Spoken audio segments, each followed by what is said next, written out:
He kōna ipurangi tēnei nā te reo irirangi o Aotearoa. Te hewa maureora ki te teiau, ki te whaiau, ki te marama. Uri tū mai kia tātou katoa. Te hewa maureora e te iwi, and welcome back to Māpuna. This week, we have a very special guest indeed. We're broadcasting from the RNZ studios in Ōtautahi, Christchurch. Our guest is Justin Tipa. He is the Kaiwhakahaere, or the chair, of Tūrunanga o Ngai Tahu.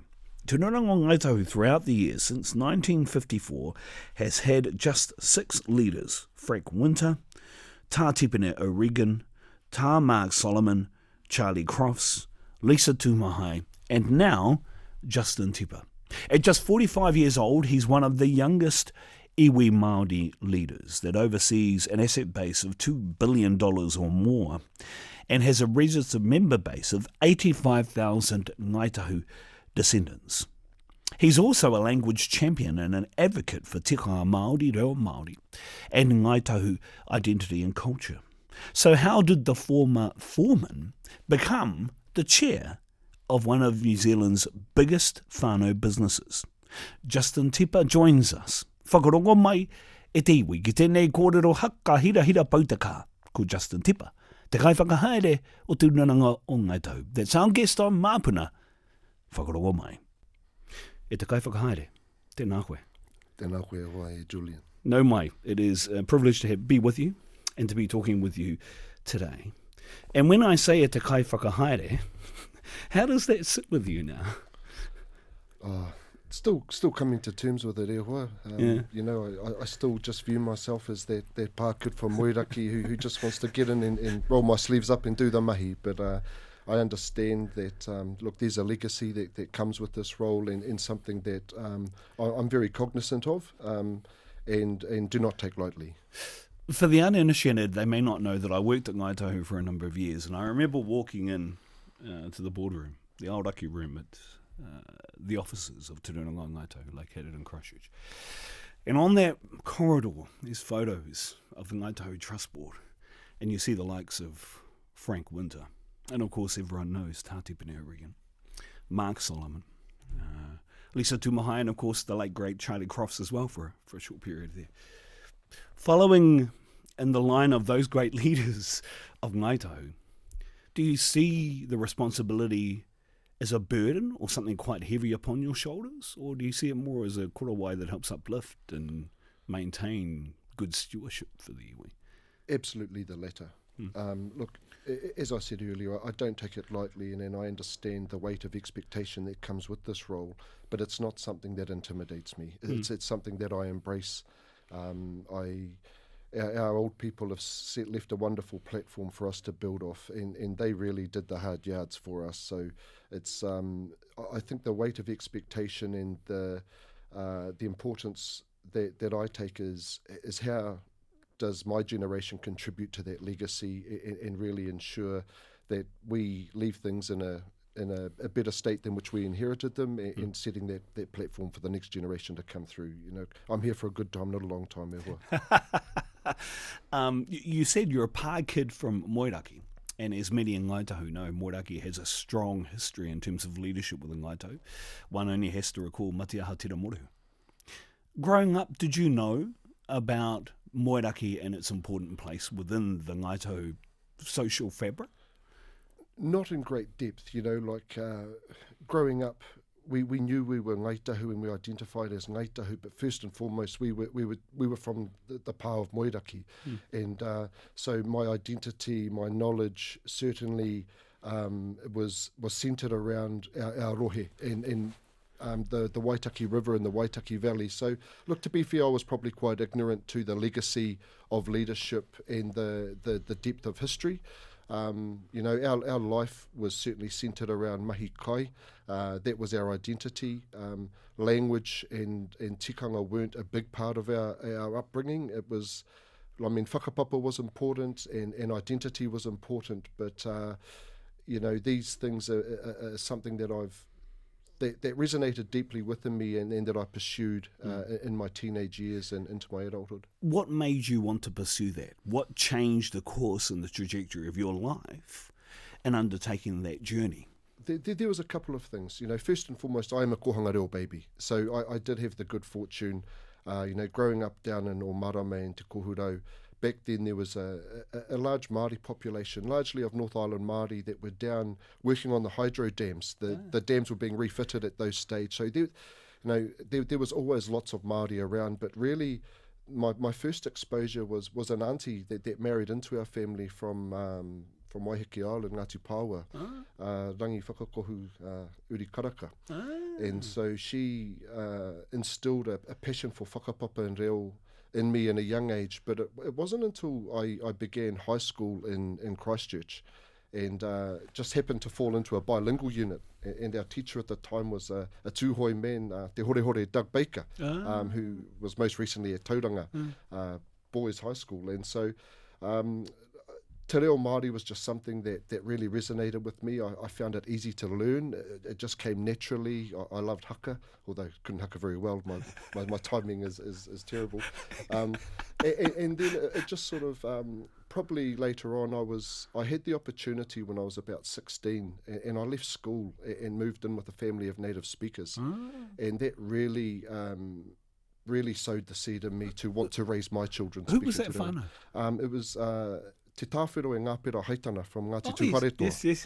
And so they were turned up at Hamilton High School as kapahaka tutors. And really, Te Tāwhero took me under his wing, and I spent a lot of time with his whānau, learning maurākau, being exposed to te reo in the home, in a natural environment. And when I left school, I probably learned more te reo living in the first 6 months living with that family, just off the children, and that really set my foundation. So I had a base conversational level of reo, and it wasn't until I was 27 with 3 kids that I thought, if I'm serious and my partner is serious about raising our kids speaking reo, I had to go and fix up my language and learn properly.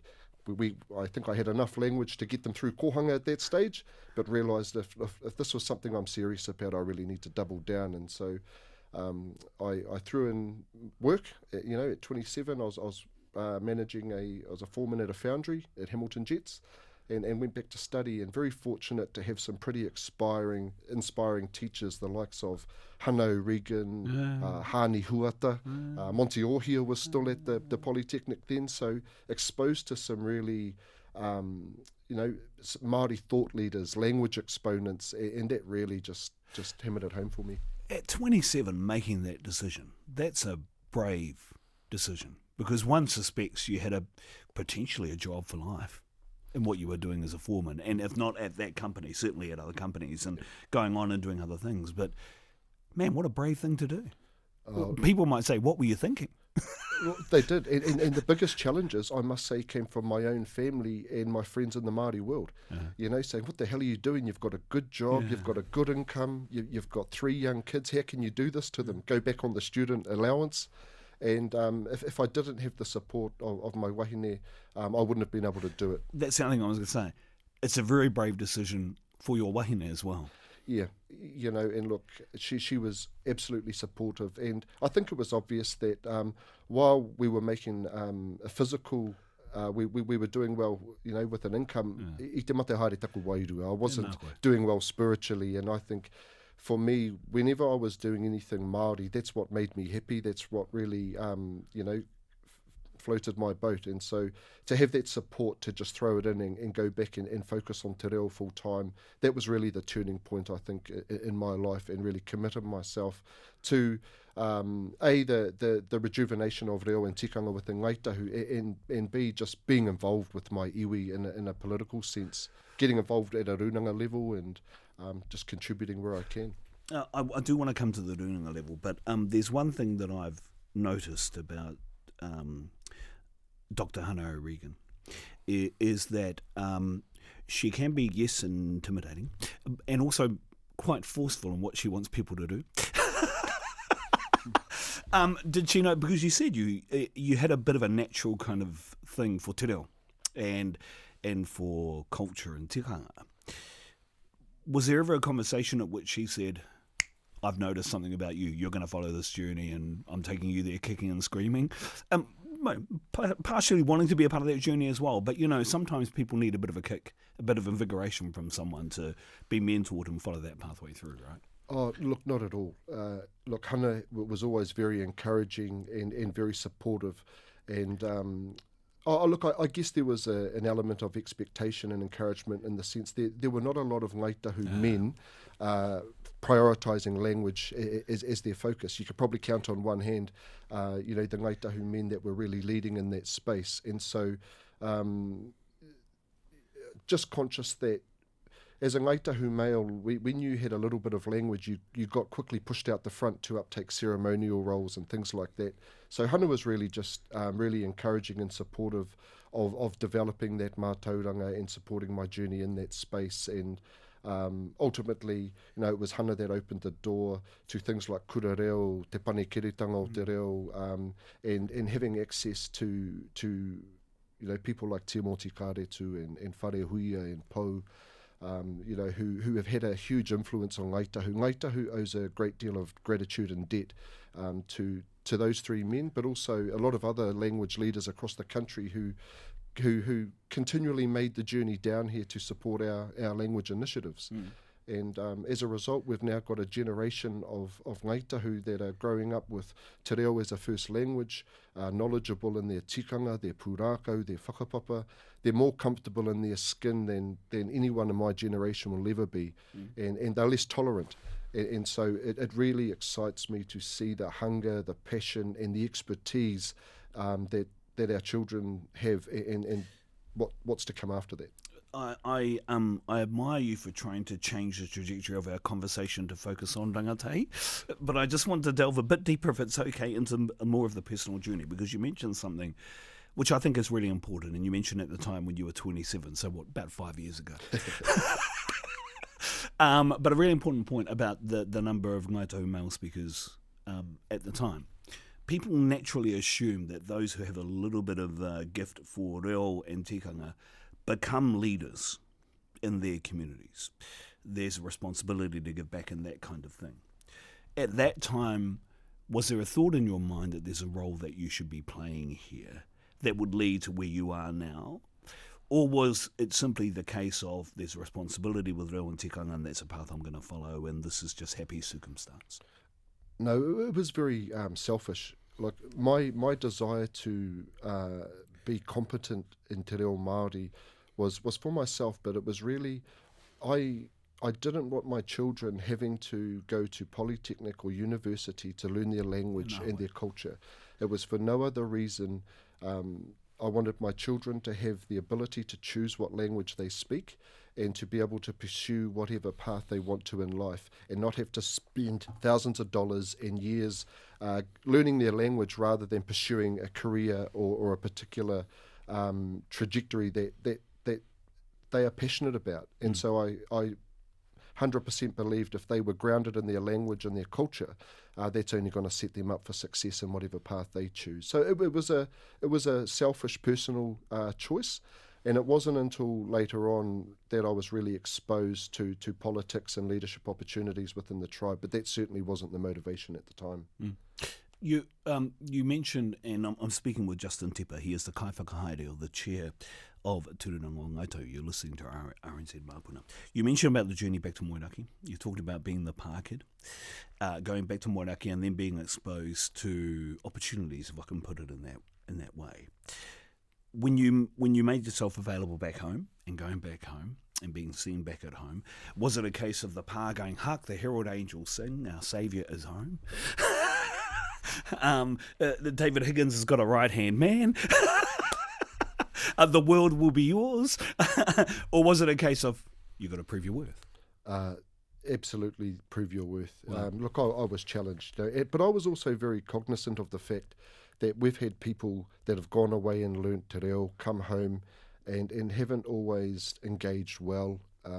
Sometimes, what does that mean, Justin? In the past we've had people that use language as a weapon, knowledge as a weapon, and perhaps belittled some of our old people for conducting meetings in English or not being able to discharge the ceremonial duties that we've come to expect in recent years. And so I was very aware of that. And so when I went home, It was very much to just to contribute, get on the end of a shovel, on the end of a tea towel, and just really do what was required in the back. And so when I, even though I was committed to, and my partner and I, to raising our children in te reo, we were very deliberate in how we used te reo in front of our whānau that didn't have that opportunity or the privilege of understanding. And that didn't take long, you know. It would be things like when I spoke Māori to the children, I might follow up with a sentence or two in English. Not for their benefit, but for those that were around to understand we're not talking about them, we're not being disparaging or being smart. And I only had to do that for a very short time, and suddenly my old people were very, very proud that they had mokopuna running around understanding and speaking te reo. And so it was a... Yes, I was pushed out on the paipai as a young man, and it's a responsibility I haven't taken lightly. But in saying that, there's still an expectation. Don't you come home with your reo and think you're going to come in here and tell us what to do. There's the kitchen, there's the hangi pit, there's the urupa, you know what to do. But to be honest, that's where I'm most happy. I love being in the hangi pit. I love doing those jobs, but also understand ADs. Gee, we can tell who the real rangatira is. I got the kitchen and that's it. I didn't even get close to the hangi pit. I think they could kind of see the lack of capability very clearly. So I applaud you for that, and I applaud the knowledge and wisdom of your elders to see that path being something that you could do. Moeraki is an interesting place. It is a beautiful place. It's an interesting place. Nationally, people see it as being known for Moeraki boulders. Internationally, potentially for fluers, and I know fluers isn't open now, but internationally, renowned for that restaurant. What people forget is that history, as I said, of Ngai Tahu, Matihatira Morehu, that beautiful wharekarakia, and the place of Moeraki and the history of Ngai Tahu. When you started getting exposed back home to what Haukainga, Papakainga, whānau wanted back at home, what were the discussions focused on? What did they want you to do? It wasn't really deliberate or overt. I think it largely happened by accident. I didn't go home, and there wasn't an expectation that I would be on the Runanga executive or chairing the Runanga. I think the expectations around me were in the cultural space, and because that's where I had made my contributions, and that's where we were focused. It was really, I fell into the governance space by accident. At the time I was put in as chair, I looked around the room, and we had very few people there under 50 years of age. Wow. You know, there was probably 2 or 3 of us that were regularly contributing and participating. Because look, let's be real about it. Politics isn't exciting for a lot of our young people. Turning up to Runanga and arguing about what's happening with the local council or whatever the issues may be that we're debating at the time doesn't really inspire a lot of people. And so it just happened one day. There was a vote on the floor, and it was just made clear to me on that day, you're it. And Afi wasn't keen. That's right. You know, we all know who the real brains of the operation are.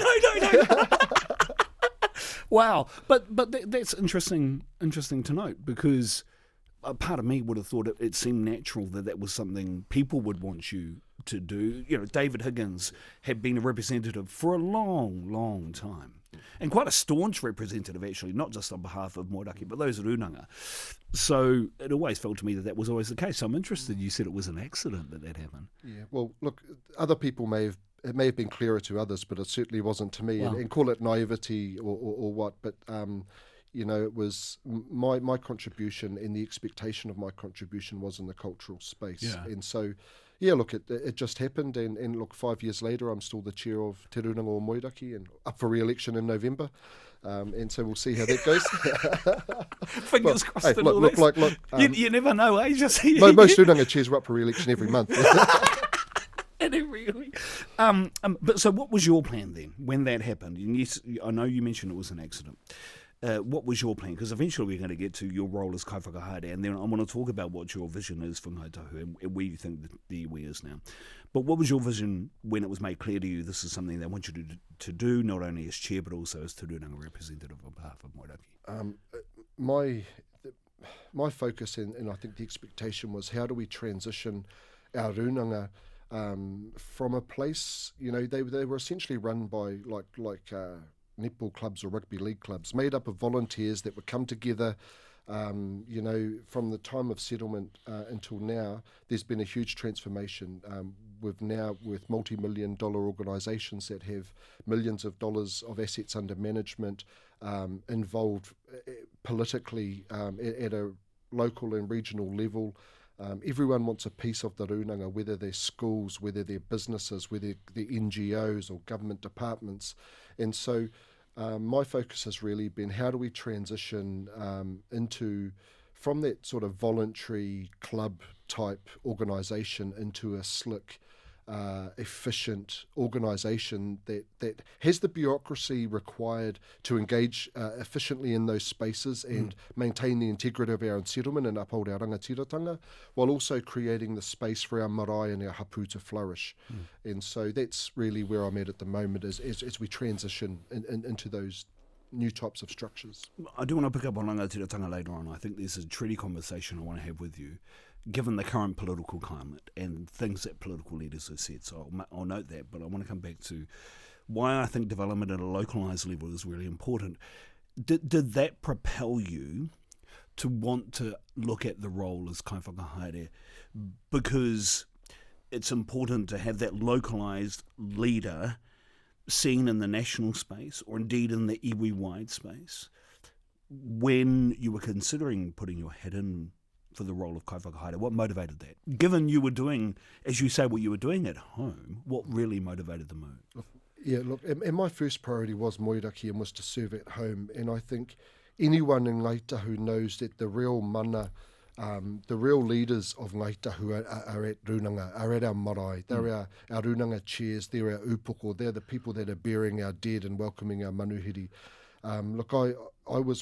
I'm only a first-time governor at Te Runanga o Ngai Tahu, so when I came in as the representative from Moiraki, throwing my hat in the ring for the chairperson role, for the Kaiwhakahaere role, was not on my purview at all. Lisa was in the hot seat, and I was very supportive of Lisa's leadership. And I think Lisa unexpectedly, decided to resign. I don't think that was on any of the cards, so that took us by surprise. It was at that time we were seeing a change of the guard, if you like, at Te Runanga. You had a number of my generation succeeding their pakeke at the table. And so we started having a chat amongst ourselves whether or not it was right for one of our generation to put their hands up. And so we had a bit of a hui, and it was made clear to me that, hey, you should throw your hat in the ring. And I did. But I must say, Lisa, as my predecessor, really cleared the space and was really big on promoting the next generation of leadership. It wasn't a bloody coup or anything like that. There was no bloodshed, and it wasn't... Look, we've had some pretty... interesting times in our political history in Ngai Tahu, right? There's been some dust-ups. Yeah. And so the fact that we had the outgoing Kaiwhakahaere and the generation supporting myself and my generation, myself and Tania as my deputy to come into these roles was hugely important. Look, it wasn't a walk in the park. It was an interesting campaign that we took to the marae. And so it was not something that was on the cards at all. I didn't come in there thinking I'm going to put my hand up, and certainly not in my first term. A couple of things I just want to pick up on there. Firstly, you talked about the support that you had, particularly from your peers and those of the same age. What about those previous leaders of Ngai Tahu who have served the iwi extensively? So you mentioned Lisa, obviously, but I'm thinking of former chairs as well. At the time, Matua Charlie was still with us, Tā Tipa as a former chair, Tā Mark as a former chair. Were you also being supported by influential people and elders to stand as Kaiwhakahaere? Look, I was very humbled to receive the support of those leaders that you have mentioned, and they were very supportive of seeing that next generation come through. I've had a number of discussions with Uncle Charlie before he passed, and likewise with Tā Tipene, Tā Mark, Lisa, all of those people that have occupied these roles, and they've all been overwhelming in their support, always been very willing to offer guidance and support, and it's something that it continues to be very humbling to this day. So I think while we haven't done succession well as a tribe, and it's never planned out in the way we would probably like it to be, in saying that, my old people and our kaumātua kuia have been very, very supportive. I take that point. I think there's also strength and stability. I mean, if you think back, so hopefully I've got this right. I'm trying to remember the photos in my head. I think it's 1954 Frank Winter. Then Tā Tipene, Uncle Charlie for a little while there. Then Tā Mark, Lisa, now you. That's 6 Kaiwhakahaere since 1954. That is stability writ large. Why is that, Justin? Why is that the case, given in many other iwi, not mentioning any in particular, one that begins with N and ends in I, and in the middle is rhymes with Rāpuhi. Why is that the case in Ngai Tahu, do you think? I think our people are prepared to give someone a go, and if you're doing a good job, there's not a desire just to have change for change's sake. And I think I don't know why it's like that, but I think we're inherently a conservative people as well. And so we like to see that stability and that continuity in our leadership. And so it's just played out that way. I'm not too sure on how it's ended up like that. Yeah. I'm speaking with Justin Tipa. He is the Kaiwhakahaere, the chair of Te Rūnanga o Ngai Tahu. You're listening to Māpuna on RNZ National. We're here at the studio of RNZ, Unotautahi Christchurch. It's great to have your company, and it's great to have Justin with us. When people think of successful Māori business, they always think of iwi like Ngai Tahu. Well, ko tō tainui Ngāi Te Whātua, but Ngai Tahu has always been an iwi that people have looked to for success, as a model of success. I remember when I was working at Ngai Tahu, the Pākehās in Unotautahi say, oh, that's our iwi. Why has Ngai Tahu been so successful? Why does it continue to be so successful? I guess I'm talking economics. I do want to get on to archives and things like that. But why has it been so successful, Justin? I think it goes back to some policies that our old people put in place around that commercial leadership, and it is employ the best person for the job, regardless of who they are and where they come from. And so we didn't rush to put Ngai Tahu in those positions of commercial leadership. And I think it steered us well. We've had some great economic results, but now we're in a place, 25 years post-settlement, there's now an expectation from our people that we start to see Ngai Tahu occupying these positions of leadership, whether that's cultural or commercial. And so that is a focus now. But I think that policy of just employing the best person for the job, and we've also worked really hard to build relationships and work with the Pākehā community, and that isn't Te Waipounamu. Look, if I reflect on settlement, we settled for less than 2 cents on the dollar. We didn't want to bankrupt the very economy we wanted to participate in. And I think our conservative approach, our conservative political approach here in the South is evident in the relationships that we do have with non-Māori and Ngai Tahu. So look, we're absolutely have an agenda of enhancing our rangatiratanga and ensuring our rangatiratanga is protected, and we want to be around the table making these decisions. But we've employed the right people. We've taken a very conservative approach, and we've focused hard on building relationships and taking all our communities along that journey. You said conservative political approach. Is that going to continue to be the approach under the tenure of Justin Tipa as Kaiwhakahaere as chair of Te Rūnanga o Ngai Tahu? You will see a bit more of an assertive approach. What does that mean? Well, look, under this current government, my approach initially was to build relationships and, give the benefit of the doubt and see where we go. I mean, there's obviously been some pretty contentious kaupapa that have been put on the table by this government. And when other parts of the country came out swinging early, my approach was to build a relationship.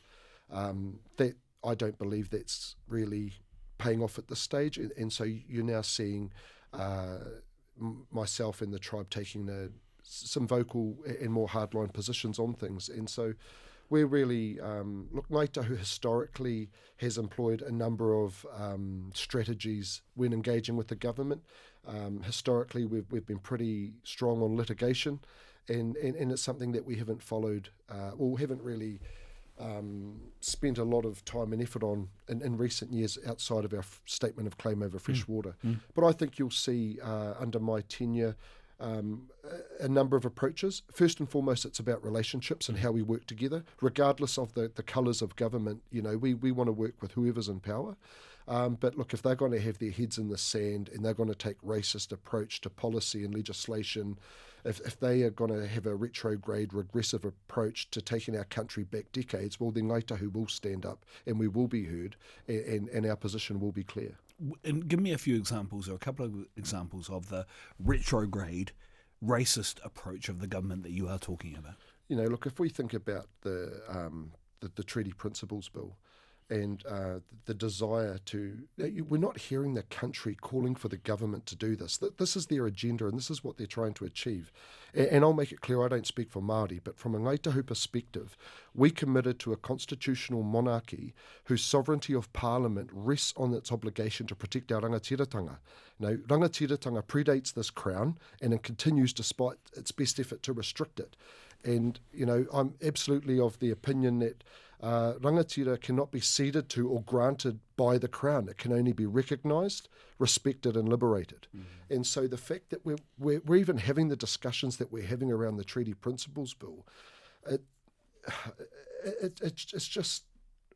it's astonishing that we're even doing this. I think the majority of New Zealanders take a great deal of pride in our young country and the fact that its foundation is Te Tiriti o Waitangi and there is a place for all in our country. But you cannot have these discussions in this conversation without Māori. And just to go straight to trying to repeal these bills or these acts, it's just ridiculous. So can I pick up on a point? Now, I think it's an important point to make because you talk about rangatiratanga. And as you say, Ngai Tahu has fought to uphold its rangatiratanga in its takiwā. When you hear the leader of the government, the Prime Minister, say that Māori ceded their sovereignty, what do you think? What's your initial reaction to a parliamentary leader, to the Prime Minister, when he says something like that? I think it's ill-informed to say the least. Either he's not being advised correctly or he's taking an ignorant position. No one's contesting that the Crown doesn't have sovereignty now. But what's wrong with admitting and acknowledging Māori did not cede sovereignty? We did not cede our rangatiratanga, and that's clear. We've had academics long articulating our position. I mean, Moana Jackson, one of the most articulate leaders and knowledgeable leaders of our time, he makes it very clear, as have historical legal decisions. This is not news. So it's just really disappointing and disheartening because what we've seen under previous national leaders and national prime ministers is a willingness to engage in this space, and actually champion treaty settlements. I look to previous national leaders like John Key, Chris Finlayson, Bill English, who were willing to have mature conversations and actually advance treaty settlements for the benefit of the country. It serves no one to have a leader that is denying our history and what actually happened. It's not for them to rewrite history. And I think some of those leaders, John Key in particular, at the National Party conference said we need to take the temperature down here in terms of the conversations we're having. Christopher Finlayson has pretty much made clear what he thinks about the current state of affairs, particularly given his unique relationship with Ngai Tahu during the years that he worked, of course, in his role with the claim as a lawyer and as a legal expert. And I do want to get on to other issues like regional development and things like that, but I think it's important the conversation we're having now, because you are hosting the iwi leaders. Well, actually, no, not the iwi, the motu. You're hosting the motu on October 22nd at Tuahiwi, North Canterbury. Why are you doing that, and what are you hoping to achieve? Well, first and foremost, we're doing it as a response to Kiingi Tuhetia's call for the four winds to speak. And so this is the southern wind responding to that call. I think it's important in these times that Ngai Tahu is seen to be standing shoulder to shoulder with Māoridom, with iwi across the country. This is not a time for Māori to be divided. I think despite our historical differences, what we've seen under King Tūheitia's leadership and his call for unity is an unprecedented coming together of Māoridom. And if nothing else, we can acknowledge David Seymour for bringing Māori together, certainly in a way that I've not witnessed in my 44 years on this earth. And so I think we're prepared to put aside our historical differences and our historical grievances with each other and to really stand together in unity against these really racist, retrograde positions that this government is taking. How many people are expected on the 22nd, Justin? Oh, I'd hate to hazard a guess. I'm pretty sure it's a white base season or tuna season in October. Something will be ready at Tuahiwi, I'm sure. Ngai Tahu's ability to be able to, whāngai and feed the people when they come to Ngai Tahu is well known. So I'm sure everything will be fine and the invitation's gone out. I'm sure thousands will attend. Pressure. No pressure on you at all. Or no pressure on Tuahiwi, should I say. Justin, Ngai Tahu has undertaken a position on regional development, which I think is really interesting. The reason why I think it's interesting is because everyone looks to the global network and the global opportunities that abound at the moment. And yes, there are economic conditions that pervade in certain parts of the world which have caused people to regress and in some countries to retrench. And Ngai Tahu, some might say, is doing that by undertaking regional development opportunities at runanga level and indeed at regional level within its takiwā. Why such a focus? Why is it so important to have a regional development focus for Ngai Tahu, given the commercial viability of its businesses, national businesses that it requires to be able to deliver a return for the social programs of the iwi? Look, as I said before, we want to be part of the economy. We want to contribute. We're not going anywhere. Iwi Māori, iwi Ngai Tahu, we're here forever and a day. And our 18 villages, our 18 primary villages, our 18 runanga around our tribal rohe, our tribal takiwā, they want to participate and contribute to their local economies. So look, we absolutely believe in devolution and regional development, and we're putting our money where our mouth is. So we do have a central fund that's held by Te Runanga o Ngai Tahu that our papatipu runanga can access. And look, over the past 3 years, we've injected more than $36 million into the Ngai Tahu economy over 14 projects.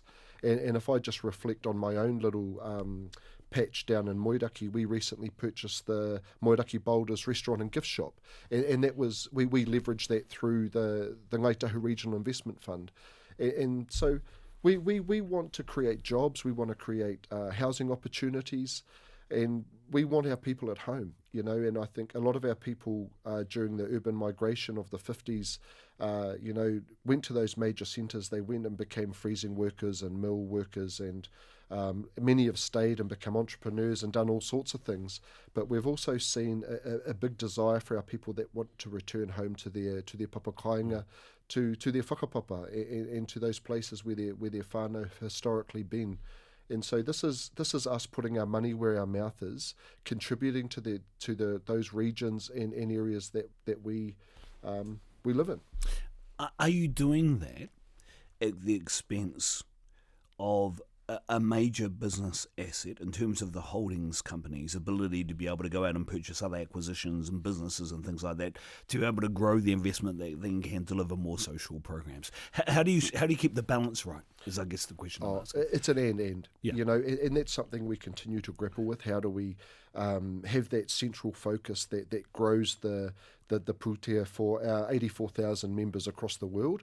But look, I'm unashamedly pro-regions, pro-runanga, because I wholeheartedly believe if our marae are not thriving, if our marae communities aren't thriving, then all our whānau that are living in Australia, London, Singapore, or wherever they may be, what have they got to connect to? And so, look, it's actually about having our thriving marae, thriving communities, and what that means is creating these affordable housing and employment opportunities for our people. One of those social programs that I want to talk about, I don't even think social programs is the right way to characterise this, but I'm speaking specifically about archives. Now, we know through Kotahi Mano Kaika, Kotahi Mano Wawata, and other programs, particularly focused on language and culture and identity, have been really important for the iwi, and look at the product, look at the outcomes that has achieved through yourself, actually, and many, many others, kurureo and things like that. But if you have a look at even at your whakapapa database, I mean, it is world leading. It is iwi leading, yes, but world leading. But your archives has got a lot of attention from not just Māori but other indigenous populations. Tā Tipene is always fond of using this phrase. I've had it hammered at me a number of times, so I remember it well. We must remember to remember. Why has there been so much focus, Justin, on your archives and the other activities that goes into those archives projects, books and other things that have happened? Why is that so important for Ngai Tahu? Look, it's about retaining that intergenerational memory, I think. Our old people were prolific writers. It was because of the manuscripts and the histories and various kōrero that were recorded by our old people that allowed us to reconstruct our language, our mita. In the year 2000, when we set the 2025 strategy and the Kotahi Mano Kaika, Kotahi Mano Wawata vision to have 1,000 homes, 1,000 aspirations, to have 1,000 Ngai Tahu homes with te reo Māori spoken intergenerationally, at that time, you could count on one hand the amount of native speakers of Ngai Tahu. And I believe two of them lived on the same street and didn't even talk to each other. And so it's because of these manuscripts and these histories that were recorded that allowed us to reconstruct our mita and our language. And so also it served the basis of our claim. Those histories really... If we don't remember them, who will? If we don't have a central repository, the government's not going to do it for us. No one else is going to do it for us. And absolutely, Tā Tipene continually reminds us all we must remember to remember. And so this is part of us remembering and ensuring that future generations can remember. Mm. The other thing, I think, the reason why so many non-Māori who live in Te Waiponamu see Ngai Tahu as the iwi, for want of a better way of putting it, is because when things happen, when traumatic events happen, and there have been a number of those in Te Waiponamu, Ngai Tahu cleaves to the maxim uttered by a former upoko of Ngai Tuahuriri who said, kia te whai ki te iwi. Pita te hori, hopefully I've got that right. Ka tika. Why does Ngai Tahu do that? Given the political climate, why should Ngai Tahu continue to do that when, as you've said, political leaders are saying what they are saying and doing what they are doing? Regardless of political regimes, rhetoric or messaging that comes out of any government, Ngai Tahu, we take very seriously our obligations of manaaki, our obligations to care for all that reside on our lands and within our territories. And so at times of extreme hardship, at times of natural disaster, when we mobilise, we don't just mobilise to look after our Ngai Tahu tribal members. We mobilise to take care of all Māori, all people, regardless of their race or creed, because it's an obligation that's been handed down to us by our old people. They expect us to offer that manaaki, extend that manaaki, and it's something that we take very, very seriously. And so when the proverbial hits the fan and when, whether it be earthquakes, floods or whatever the disaster may be, we mobilise and we look after everyone in our areas. One final question, and it's one that political leaders generally get a lot, and I don't want it to appear flippant to ask it, but when you're the head of, people say it's a whānau business, it's a big whānau business, but a whānau business worth over $2 billion in assets, as you said, 85,000 registered members and more, and growing. What keeps you up at night? Is it the 2 billion more of assets? Is it the 85,000 whānau members that you've got to look after? Is it the, as you know, there are certain events, natural events that will occur in Te Waiponamu at some time that we know. What keeps you up at night as Kaiwhakahaere of Ngai Tahu? While it doesn't keep me up at night, you always give great consideration to the well-being of our people. You know, we've got people operating in some pretty harsh environments. You know, we have a business model that's essentially driving speedboats at cliffs at extraordinary speeds and things like that. We've got people in forestry, but we've also got a lot of Ngai Tahu that are living below the breadline. And so on one hand, you've got the liabilities that come with being at the head of that organisation, that, you know, you want everyone to go home safe and well every night. And then on the other hand, how do we ensure that our people, you know, while we want our people to grow culturally and we want the language transmitted intergenerationally, the reality is a lot of our people are on the bones of their arse and they're struggling. And so we want people to have roofs over their heads, we want them to have good jobs, we want them to have access to education in a way that is conducive to them being successful as Ngai Tahu.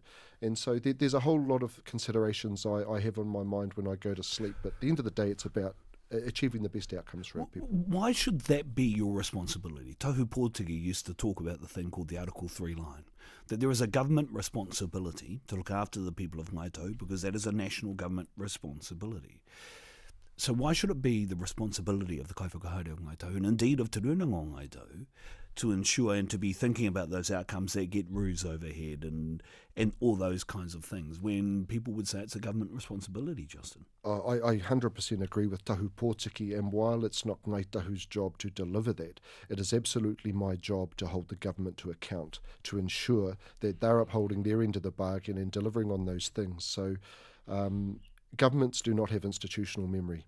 3 years is a very short term. They come and go, and there's just not that institutional memory.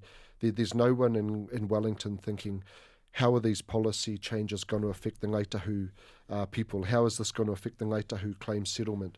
And so it's our job and the job of my team to ensure that we hold the government to account and every government to account. And so that's, I think, the focus. Rather than delivering it ourselves, it's ensuring that it is delivered. E te kaiwhakahaere tēnā koe. There may be some irony from people noting that we're both Māori language speakers and yet we've spoken for 48 minutes in Te Reo Pākehā. I may have unintentionally completely undone reo Māori outcomes. Ko te tumanako ia ka hore a Timoti e whakarongoana kia tau. Te kaiwhakahaere kia kahi roto ngā mai. Tēnā koe whai wahi mai kia matau. Tēnā koe whakapuake aki o whakaro. Mo tō iwi. Mo te iwi Māori anō hoki. Me ngā mahi e pikauri ane koe rungi o pokowhiwhi. Wai mauri e pokowhiwhi nui, kia kahi roto i ngā mai. Tēnā koe. Ka nui te mihi kau koe, Julia. Kia ora mai rā.